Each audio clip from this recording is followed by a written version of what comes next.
All right, it looks like we are all here and our recording is going. So thank you, Susan. I know that's Susan behind the Focus Springfield link, and it is Tuesday, July 6th. This is our regular COVID-19 subcommittee meeting. I'm Chairman Jesse Letterman. We're joined by Councilor Gumersindo Gomez and the Commissioner of Health and Human Services, Helen Colton Harris. And we are also joined by Paul Tuthill and Peter Goonan. So we appreciate you gentlemen being here to cover the meeting. So we'll begin tonight by handing things over to the Commissioner for a regular update on the COVID response and our numbers here in the city of Springfield. Commissioner, the floor is yours. Thank you very much, Councilor Letterman. Hello, Councilor Gomez. So this week, our number of cases is 23. If you would recall, last week it was 17. So we did have 6 more cases reported this week than the previous week. The monthly total, and again, these charts are up on the city's website.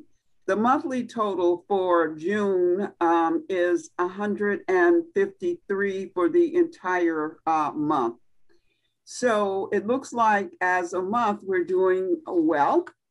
Do you want me to, what else can I tell you that you'd like to know?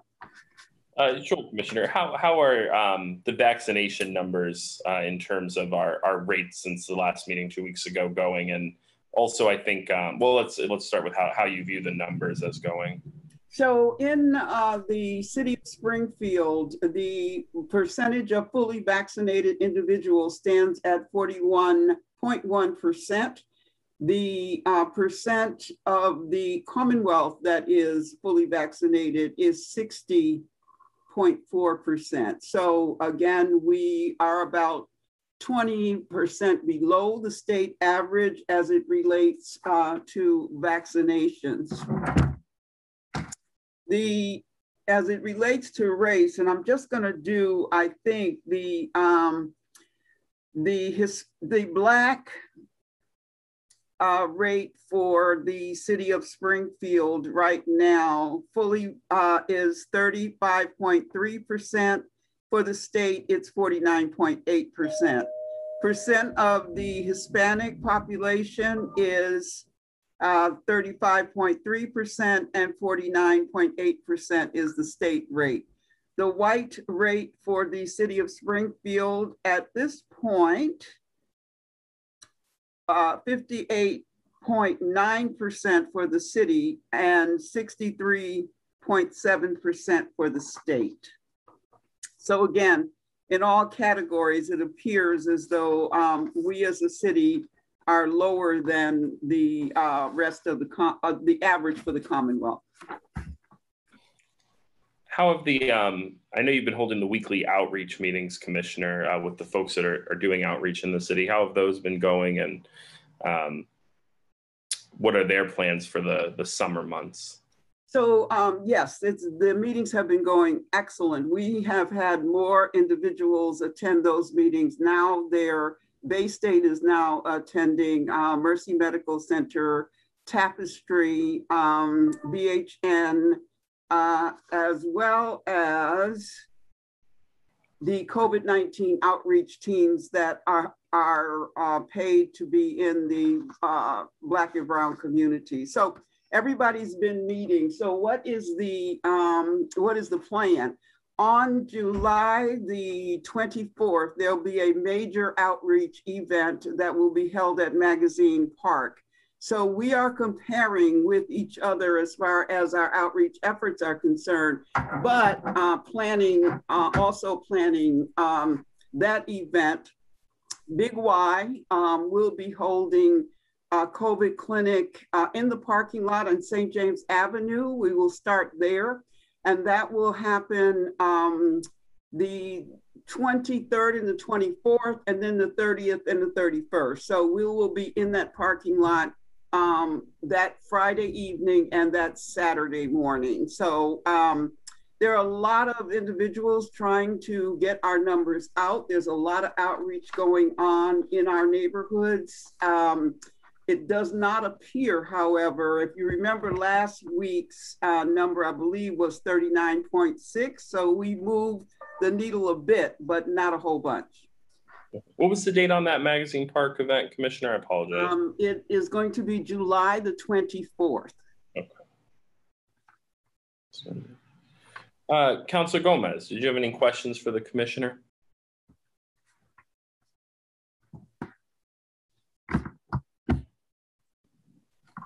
No, I have not. I think we got the numbers that we needed. I have no questions. Okay, thank you. Commissioner, just I know that the Eastfield Mall site is closing today. I see you have a large number of clinics scheduled for the month of July. How have the numbers been going in the clinics? And I see a lot of these are in the evening time now and sort of well dispersed throughout the day. So there's definitely a lot of options for folks. But how have the clinic numbers been looking that we've been doing locally in comparison to, perhaps a few weeks or a few months ago?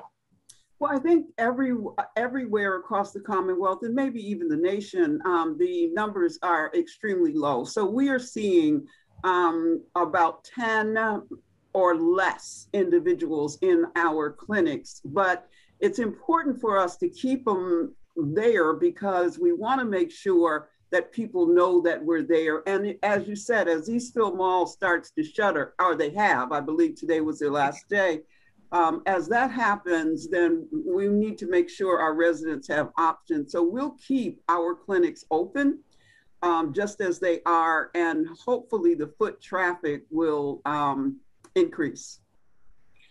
And I wonder, Commissioner, have we received any guidance from the state, or have you received any guidance from either state or federal government around the Delta variant and the presence of it in our community or throughout the Commonwealth, and also the vaccination efficacy against it? Well, the efficacy appears to be good for Moderna as well as Pfizer and J&J. So what the state is telling us, or nationally, is that if you have if you've been vaccinated, not to, the Delta variant will not be one that you should be concerned about. It's my understanding that 25%, I believe, of the variants that are being tested in Massachusetts are Delta at this point. So, it is here.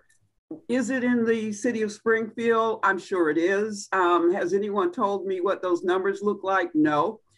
So I just don't know, can't give you any concrete numbers around the impact it's having on our residents.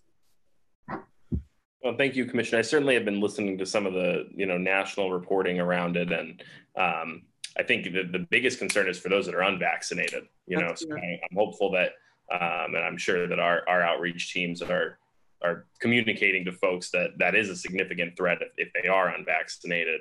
And we certainly recognize there's many reasons individuals may not have been vaccinated yet, but for the media that is on the call, we certainly need folks who are unvaccinated to consider protecting themselves, through continuing to wear their masks. And hopefully we can continue to get that information out to folks.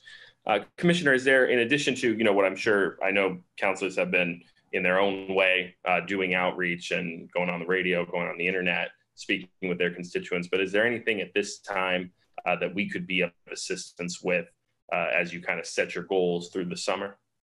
Well, again, I think we've said this before, that you reaching out to your constituents and letting them know that getting vaccinated is something that they should do, because we do want to save lives. I am concerned. I think we all should be concerned about going into the winter or the colder weather when we go back inside again. And So vaccinations are important, and I'm sure that you talk to your constituents as well.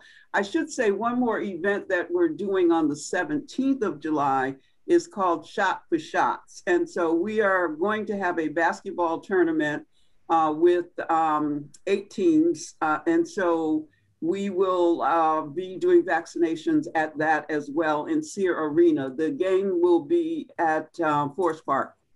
So we're doing, I think we're trying really hard to reach our residents.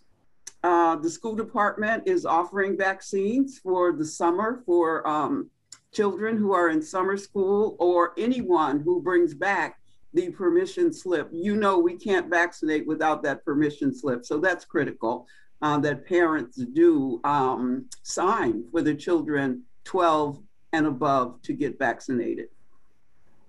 Thank you. I did receive an outreach from one constituent who had been vaccinated at a Bay State clinic, and they recently received a bill for that vaccination.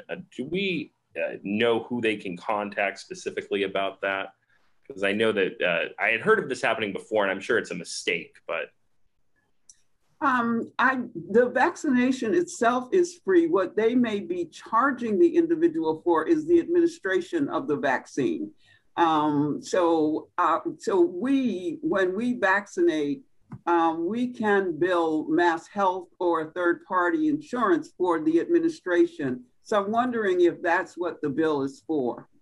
Okay, I'll connect them with you, Commissioner. But I would connect them back to Bay State. I would ask them to go to whomever they got the bill from and say that it was their understanding that the vaccination was free. And so, they can try to remedy it that way.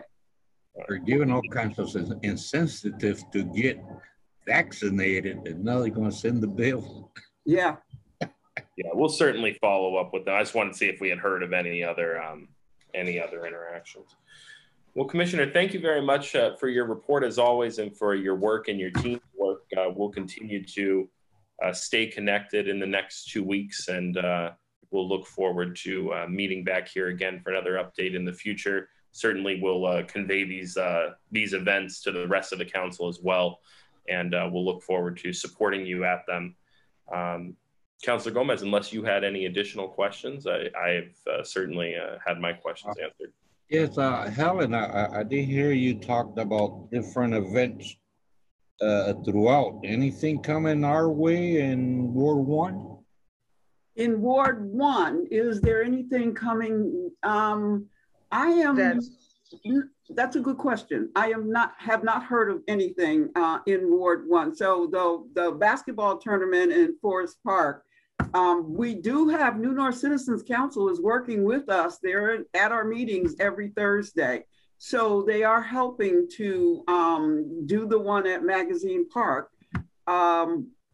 So maybe that's a good question for that team. Well, we still got a lot of Hispanics in this ward that has not been and are not going if it don't come to them. Mm-hmm. Because they're afraid to go out, and they have many of them ain't got no transportation. So I think we need to work and get into this people right on their grounds. Agreed. I think we all agree with that, Councilor Gomez, that we need to meet people where they are. And I will put that on I will make sure this Thursday we are discussing that. Because again, New North Citizens Council is one of the, they're there, Tapestries in the North End as well. They have a place in the North End. So I know that New North picked up vaccine from my department, I believe. I don't know where they're going to administer it, but I know that they got their MIIS number so that they can vaccinate. So, I mean, there are opportunities out there. Let me follow up with Maria tomorrow and see what is their plan, and see if I can make that meeting with you guys on Thursday. That'd be wonderful. We'd love it. All right. Thank you, Commissioner. Okay. Thank you, Councilor Gomez. I know we just been joined also by Councilor Whitfield. Councilor Whitfield, we were just coming to the end of our questions with the Commissioner. Did you have any questions for the Commissioner?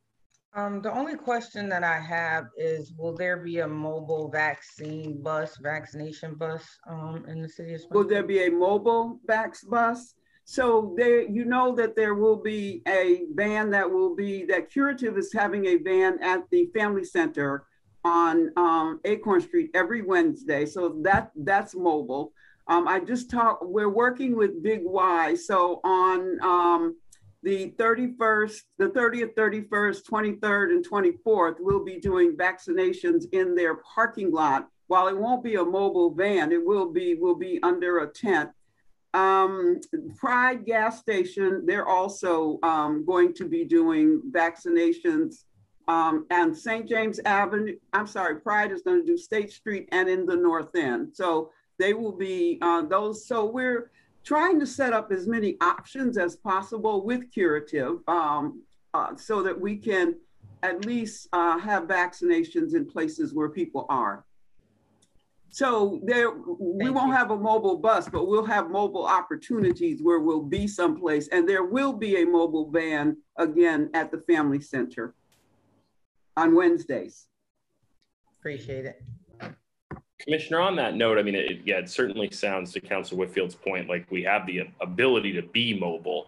Would it be helpful if we asked councilors to perhaps send over to your office, some ideas of different locations where in the future it might make sense to set up some mobile sites? I think I totally agree, just the more that we can just have it sort of be there omnipresent. And even if individuals maybe don't choose at that event to get vaccinated, maybe they can just, get some information and think about it for the next one. I'd love it. If you have ideas or places that you think we should be and we're not, we're more than happy to do that. All right, so that we'll take that away as our action item. I'll through our office have them send out both those two event dates that you had mentioned, and then also the requests for any particular locations, high traffic areas in the wards where folks can get set up. All right, if there are no further questions for the commissioner, or commissioner, if you have no further questions for us, then we will adjourn this meeting, and we do actually have a special 5:30 meeting as well, so that'll give Focus plenty of time to prep for that. All right, thank you all. Have a good day. Sorry I was late. Until later, councilors. And later. you have a great evening.